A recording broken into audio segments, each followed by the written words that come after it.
दिवंगत मराठी अभिनेत्री स्मिता पाटील आणि राज बब्बर यांचा मुलगा प्रतीक बब्बर हा सध्या एका वेगळ्याच कारणामुळे चर्चेत आला आहे। कारण प्रतीकचा सावत्र भाऊ व राज बब्बर यांच्या पहिल्या पत्नीचा मुलगा आर्या बब्बर याने त्याच्याबद्दल काही धक्कादायक खुलासे केले आहेत। स्मिता पाटील यांचा मुलगा प्रतीक बब्बर याने काहीच महिन्यांपूर्वी वडील आणि सावत्र भावंडांसोबतचे सर्व संबंध तोडले आहेत। त्याने नावातून बब्बर हे आडनावही काढलं, याशिवाय त्याने त्यांचं घरही सोडलं आहे।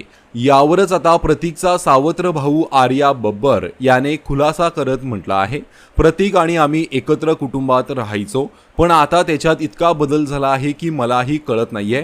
हे असं आहे की जेव्हा तुमचं करिअर चांगलं चालत नसेल तेव्हा तुम्हाला जगण्यासाठी बापाकडून पॉकेट मनी पाहिजे असते, तेव्हा तो तुमचा बाप आहे। बापाने आपल्या स्मिता आईसाठी जे घर बनवलं त्यात तुला राहायचं आहे, तेव्हा तो तुमचा बाप आहे।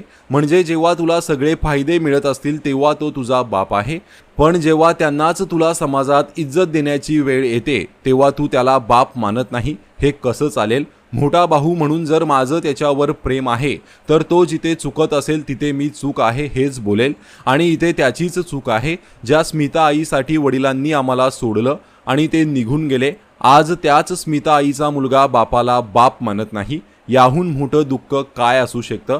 आधी तू त्यांना बाबा म्हणून हाक मारायचा, पण आज मारत नाही, असे म्हणत आर्या बब्बर याने स्मिता पाटील यांचा मुलगा प्रतीक बब्बर बद्दल हा खुलासा केला आहे।